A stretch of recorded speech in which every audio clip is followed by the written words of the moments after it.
Hello दोस्तों, राधे राधे। आज हम आपको संतान सप्तमी व्रत की कथा सुनाने जा रहे हैं। साथ ही हम ये भी बताएंगे कि इस साल 2025 में कब है संतान सप्तमी। तो हिंदू धर्म के प्रमुख व्रत त्योहारों में से एक यह संतान सप्तमी। इस व्रत को महिलाएं संतान की प्राप्ति, उनकी तरक्की और लंबी आयु के लिए करती है। हिंदू पंचांग के अनुसार संतान सप्तमी का व्रत भाद्रपद मास के शुक्ल पक्ष की सप्तमी तिथि को रखा जाता है और आज भाद्र मास के शुक्ल पक्ष की सप्तमी तिथि है। आज महापूर्ण फलदायी संतान सप्तमी का व्रत है। इस व्रत के प्रभाव से जल्द ही सूनी गोद भर जाती है।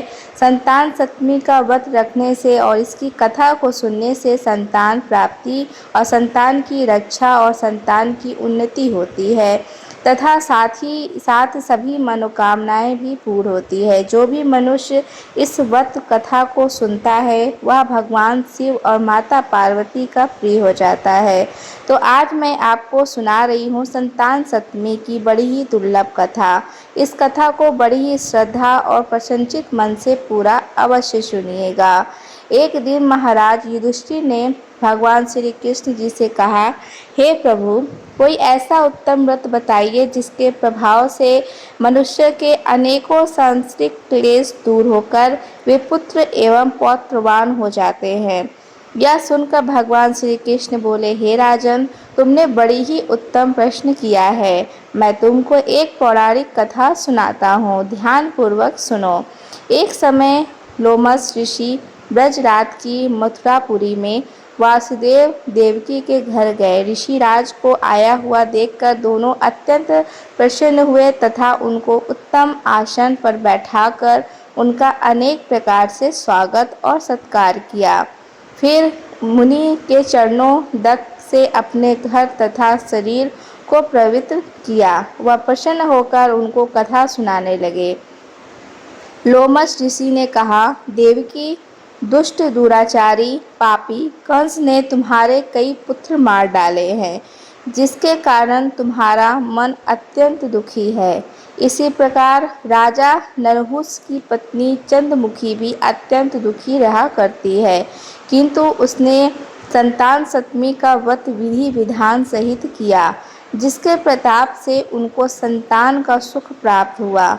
यह सुनकर देवकी ने हाथ जोड़कर लोमस ऋषि से कहा, हे ऋषिराज, कृपा करके रानी चंद्रमुखी का संपूर्ण वृत्तांत तथा उस व्रत को विस्तार पूर्वक मुझे बतलाइए, जिससे मैं इस दुख से छुटकारा पा सकूं। लोमस ऋषि ने कहा, देवकी अयोध्या के राजा नरहुस थे।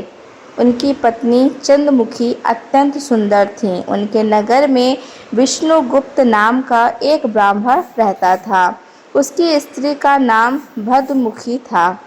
वह भी अत्यंत रूपवती सुंदरी थी। रानी और ब्राह्मणी में अत्यंत प्रेम था। एक दिन वह दोनों सरयू नदी में स्नान करने के लिए गई।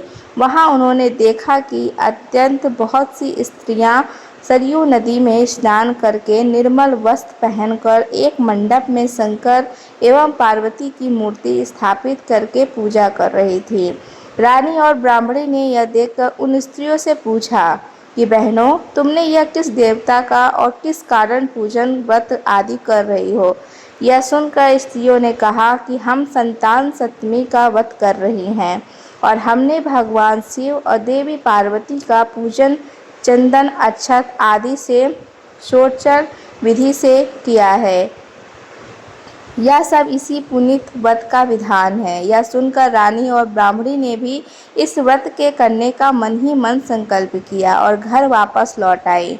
ब्राह्मणी बदमुखी तो इस व्रत को नियम पूर्वक करती रही, किंतु रानी चंद्रमुखी राजमत के कारण कभी इस व्रत को करती, कभी ना करती, कभी भूल जाती। कुछ समय बाद दोनों की मृत्यु हो गई। दूसरे जन्म में रानी बंदरिया और ब्राह्मणी ने मुर्गी की योनि पाई, परंतु ब्राह्मणी मुर्गी की योनि में भी कुछ नहीं भूली और भगवान शंकर और तथा माँ पार्वती जी का ध्यान करती रही। उधर रानी बंदरिया की योनि में से भी सब कुछ भूल गई। कुछ समय के बाद दोनों ने यह देश त्याग दी। अब इनका तीसरा जन्म योनि में हुआ उस ब्राह्मणी ने एक ब्राह्मणी के यहाँ कन्या के रूप में जन्म लिया। उस ब्राह्मण कन्या का नाम भूषण देवी रखा गया तथा विवाह गोकुल निवासी अग्रशील ब्राह्मण से कर दिया गया। भूषण देवी इतनी सुंदर थी कि वह आभूषण रहित होते हुए भी अत्यंत सुंदर लगती थी। कामदेव की पत्नी रति भी उसके समक्ष लज्जित होती थी। भूषण देवी के अत्यंत सुंदर सवगुण संपन्न चंद्रमा के समान धर्मवीर कर्मनिष्ठ सुशील स्वभाव वाले 8 पुत्र उत्पन्न हुए। यह सब शिवजी के व्रत का पुनीत फल था। दूसरी ओर शिवजी ने विमुख रानी के गर्भ में से कोई भी संतान नहीं हुआ। वह निसंतान दुखी रहने लगी। रानी और ब्राह्मणी में जो प्रेम पहले जन्म में था वह अभी भी बना हुआ था।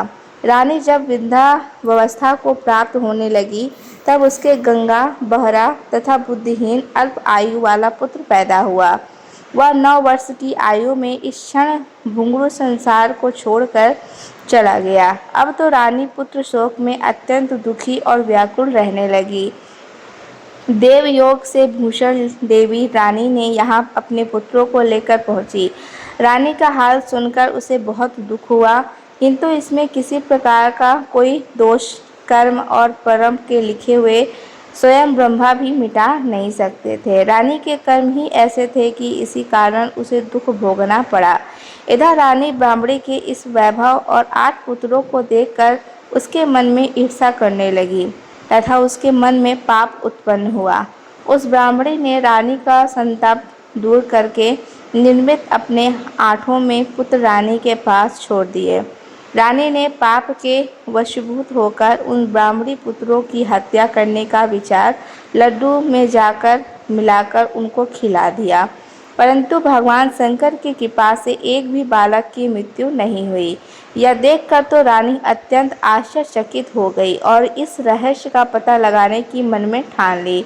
भगवान की पूजा से निवृत्त होकर जब भूषण देवी आई तो रानी ने उनसे कहा कि मैंने तेरे पुत्रों को मारने के लिए उनको जहर मिलाकर लड्डू खिला दिया था, किंतु इनमें से एक भी पुत्र नहीं मरा। तूने कौन सा दान पुण्य या व्रत किया है जिसके कारण तेरे यह पुत्र नहीं मरे और तू नित्य नए सुख भोग रही है? तेरा भाग्य बड़ा ही प्रबल है, तेरा सौभाग्य है। इसका भेद तू मुझे निपष्ट होकर समझा, मैं तेरी बड़ी ऋणी रहूंगी। रानी ने ऐसे दीन वचन सुनकर भूषण ब्राह्मणी को कहने लगी, हे रानी, मैं आपको 3 जन्म का हाल कहती हूँ, जो ध्यान पूर्वक सुनना। पहले जन्म में तुम राजा निर्हुष की पत्नी थी और तुम्हारा नाम चंद्रमुखी था और मेरा नाम भद्रमुखी था तथा मैं ब्राह्मणी थी और हम दोनों अयोध्या में रहते थे। मेरी तुम्हारी बड़ी ही प्रीति थी। एक दिन हम दोनों सरयू नदी में स्नान करने गए थे और दूसरी स्त्रियों को संतान सप्तमी का उपवास शिव जी का पूजन अर्चन करते देखकर हमने इस उत्तम व्रत को करने की प्रतिज्ञा की थी, किंतु तुम सब भूल गई और झूठ बोलने का दोष तुमको लगा, जिससे तुम आज भी भोग रही हो। मैंने इस व्रत को आचार विचार सहित नियम पूर्वक सदैव किया और आज भी करती हूँ। दूसरे जन्म में तुमने बदरिया का जन्म लिया था, मुझे मुर्गी की योनि मिली। भगवान शंकर की कृपा से इस व्रत के प्रभाव तथा भगवान को इस जन्म में भी नहीं भूली और निरंतर उस व्रत को नियम अनुसार करती रही। तुम अपने बंदरिया के जन्म में भी सब कुछ भूल गई। मैं तो समझती हूँ कि तुम्हारे ऊपर यह जो भारी संकट है उसका एकमात्र यही कारण है और दूसरा कोई इसका कारण नहीं हो सकता है। इसलिए मैं तो कहती हूँ कि आप भी संतान सप्तमी के व्रत को विधि सहित करिए, जिससे तुम्हारा यह संकट दूर हो जाएगा। लोमस ऋषि ने कहा, देवकी, ब्राह्मणी के मुख से अपने पूर्व जन्म की कथा तथा संकल्प इत्यादि सुनकर रानी को पुरानी बातें याद आ गईं और पश्चात करने लगी तथा ब्राह्मणी के चरणों में पड़कर क्षमा याचना करने लगी और भगवान शंकर तथा माता पार्वती की अपार महिमा के गीत गाने लगी।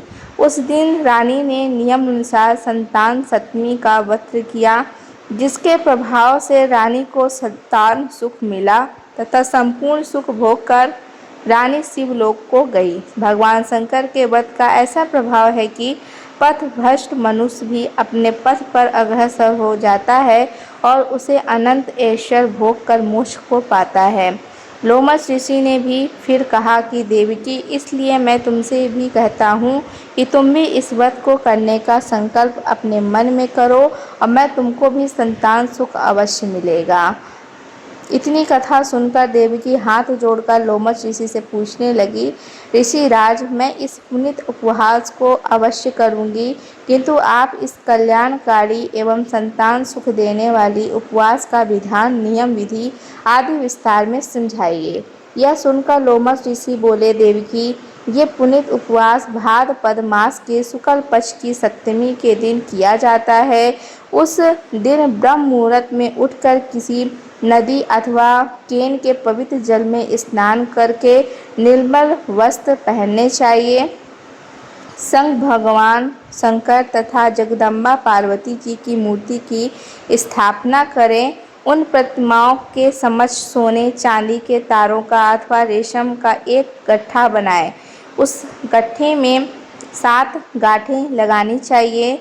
इस गट्ठे को धूप दीप अष्टगण से पूजा करके अपने बांधे और भगवान शंकर से अपनी कामना सफल होने की प्रार्थना करें। उसके बाद 7 कुएं बनाकर भगवान का भोग लगाएं और साथ ही पुत्रों एवं यथाशक्ति सोने अथवा चांदी की अंगूठी बनवाकर इन सबको एक तांबे के पात्र में रखकर और उनका षोडचार विधि से पूजन करके किसी सदाचारी धर्मनिष्ठ सुयोग ब्राह्मण को दान दें। उसके पश्चात 7 पुआ स्वयं प्रसाद के रूप में ग्रहण करें।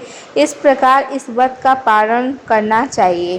प्रति माह के शुक्ल पक्ष की सप्तमी के दिन हे देवकी, इस व्रत को इस प्रकार नियम पूर्वक समस्त पाप नष्ट हो जाते हैं और भाग्यशाली संतान उत्पन्न होती है तथा अंत में शिवलोक की प्राप्ति होती है। आज के दिन सूर्य देवता की पूजा अर्चना करने का आयोग और संतान सुख की प्राप्ति होती है। गुड़ और आटे का प्रसाद बनाकर भगवान शिव को अर्पित करें।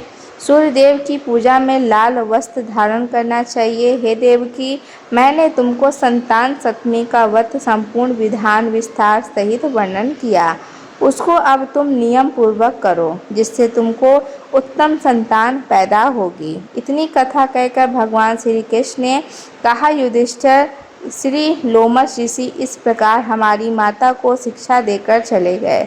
लोमश ऋषि के कथन अनुसार हमारी माता देवकी ने इस व्रत को नियम अनुसार किया, जिसके प्रभाव से मैं स्वयं उत्पन्न हुआ। यह व्रत विशेष रूप से स्त्रियों के लिए कल्याणकारी है, परंतु पुरुषों को भी समान रूप से कल्याणदायक है। संतान सुख देने वाला, समस्त पापों का नाश करने वाला यह उत्तम व्रत है, जिसे स्वयं भी करें और दूसरों से भी करवाएं। नियम पूर्वक जो कोई इस व्रत को करता है और भगवान शंकर एवं देवी पार्वती के सच्चे मन से आराधना करता है, निश्चय ही अमर पथ करके अंत में शिवलोक को जाता है। जय भोलेनाथ, जय माता पार्वती। अब आइए श्रवण करते हैं भगवान शिव और माता पार्वती की पावन कथा, जिसे सुनने मात्र से संतान सुख की भी प्राप्ति होती है। अमरपुर नगर में एक धनी व्यापारी रहता था।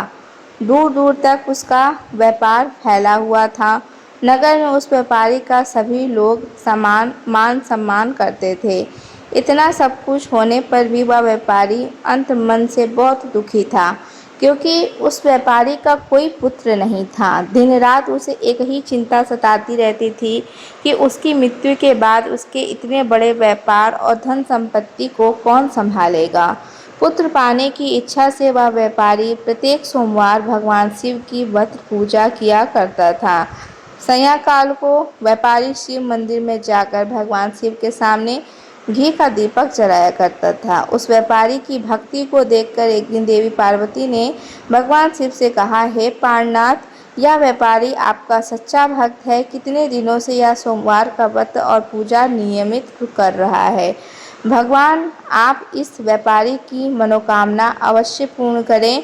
भगवान शिव ने मुस्कुराते हुए कहा, पार्वती, इस संसार में सबको उसके कर्म के अनुसार फल की प्राप्ति होती है। प्राणी जैसा कर्म करते हैं उन्हें वैसा ही फल की प्राप्ति होता है। इसके बावजूद पार्वती जी नहीं मानी। उन्होंने आग्रह करते हुए कहा, श्री प्राणनाथ, आप इस व्यापारी की इच्छा पूरी करनी होगी। यह आपका अनन्य भक्त है। प्रत्येक सोमवार आपका विधिवत व्रत रखता है और पूजा अर्चना के बाद आपको भोग लगाकर एक समय भोजन ग्रहण करता है।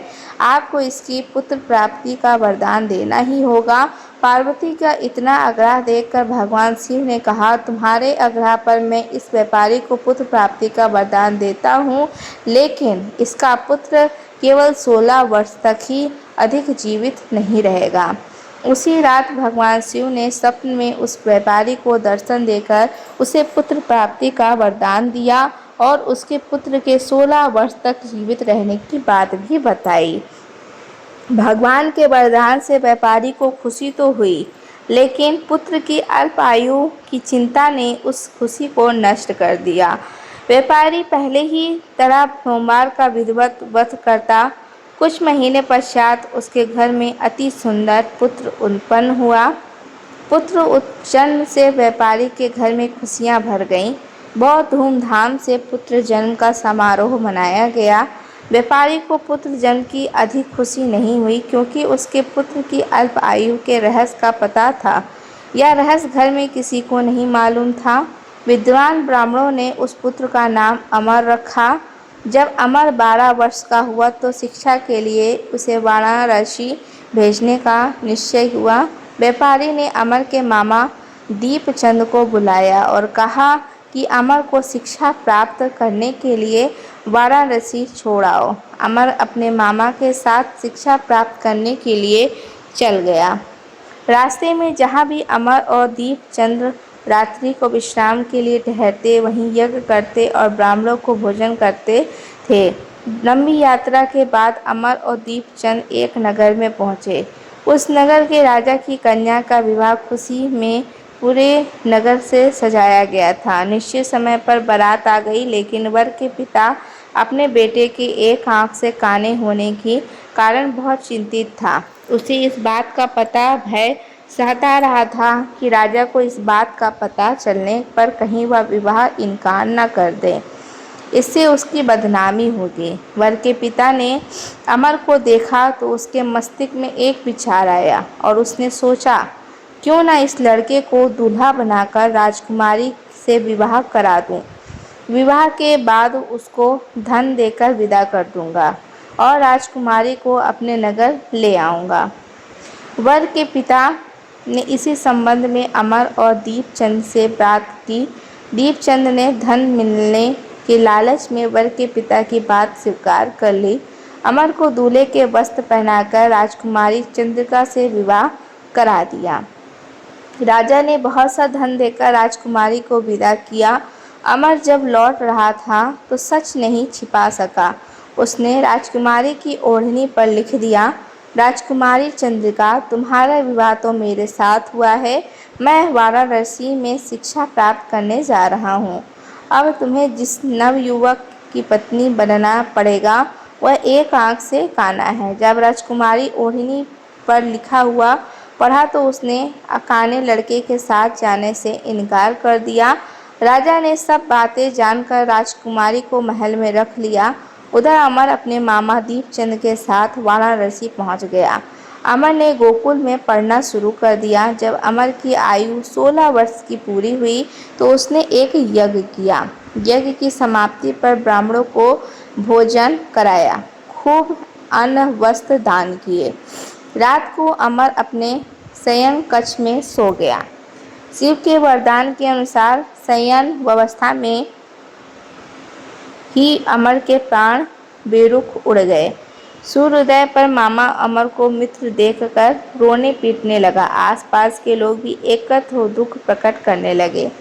मामा के रोने विलाप करने से स्वर्ग समीप से गुजरते हुए भगवान शिव और माता पार्वती भी सुने। पार्वती जी ने भगवान से कहा, प्राणनाथ, मुझे इसके रोने के स्वर सहन नहीं हो रहे।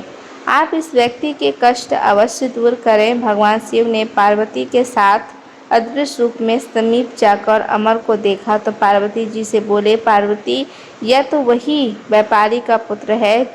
मैंने इसे 16 वर्ष की आयु का वरदान दिया था। इसकी आयु तो पूरी हो गई। पार्वती जी ने फिर भगवान शिव से निवेदन किया, हे प्राणनाथ, आप इस लड़के को जीवित करें, नहीं तो इसके माता पिता पुत्र की मृत्यु के कारण रो रो कर अपने प्राणों को त्याग देंगे। इस लड़के का पिता तो आपका परम भक्त है, वर्षों से सोमवार का व्रत करते हुए आपको भोग लगा रहा है। पार्वती के आग्रह करने पर भगवान शिव ने उस लड़के को जीवित होने का वरदान दिया और कुछ ही पल में वह लड़का जीवित होकर उठ बैठा। शिक्षा समाप्त करके मामा के साथ अपने नगर की ओर चल दिया। दोनों चलते हुए उसी नगर में पहुँचे जहाँ अमर का विवाह हुआ था। उस नगर में भी अमर ने यज्ञ का आयोजन किया। समीप से गुजरते हुए नगर के राजा ने यज्ञ का आयोजन देखा। राजा ने अमर को तुरंत पहचान लिया। यज्ञ समाप्त होने पर राजा अमर और उसके मामा को महल में ले गया और कुछ दिन बाद उन्हें महल में रखकर बहुत सा धन वस्त्र देकर राजकुमारी के साथ विदा किया। रास्ते में सुरक्षा के लिए राजा बहुत से सैनिकों को भी भेजा था। दीपचंद ने नगर में पहुंचते ही एक दूत को घर भेजकर अपने आगमन की सूचना भेजी और अपने बेटे अमर के जीवित वापस लौटने की भी सूचना। व्यापारी बहुत प्रसन्न हुआ। व्यापारी ने अपनी पत्नी के साथ स्वयं एक कमरे में बंद कर रखा था। भूखे प्यासे रहकर व्यापारी और उसकी पत्नी बेटी की प्रतीक्षा कर रहे थे। उन्होंने प्रतिज्ञा कर रखी थी कि यदि उन्हें अपने बेटे की मृत्यु का समाचार मिला तो दोनों अपने प्राण त्याग देंगे। व्यापारी अपनी पत्नी और मित्रों के साथ नगर के द्वार पर पहुंचा। अपने बेटे के विवाह का समाचार सुनकर पुत्रवधू राजकुमारी चंद्रिका को देखकर उसकी खुशी का ठिकाना ना हुआ।